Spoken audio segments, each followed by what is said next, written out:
Dr. Christopher Tape took office back on March 25th after running unopposed and has been under much scrutiny.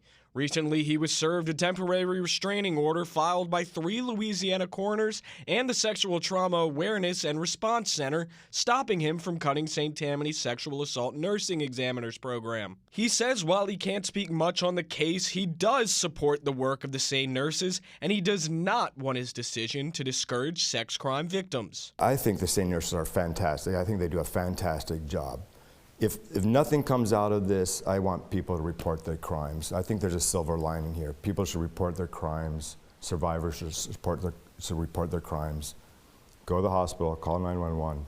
You will be examined by somebody competent. He then discussed his past, primarily his sexual assault charges in New Mexico back in 2001 that were ultimately dismissed. It opened a door to public outcry and a recall effort. Tape says he hears what's being said, but it should have no ramification on whether or not he is fit for his current position. Now, the public can talk whatever they want. It's public opinion. But again, are we going to change the Constitution to say if you've been charged but not convicted, you can never hold office? So again, the people say I'm unfit for office, they wouldn't even qualify to be on jury duty. This issue was brought up just days ago at a meeting hosted by the St. Tammany Parish chapter of the Alliance for Good Government, where former coroner Dr. Charles Preston spoke. When asked if he would hire Dr. Tape had he had known of the past allegations, Dr. Preston said no.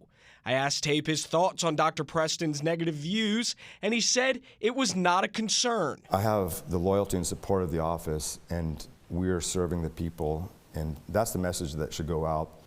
Whatever my predecessor says, he can say. And he says he has no intention of voluntarily leaving. People have a constitutional right if they want to have a recall. I believe in the Constitution, just like the 6th and 7th Amendment, I had a right to a speedy trial. My point about resigning is that people can have a recall, that's their point. They can ask me to resign, that's their right.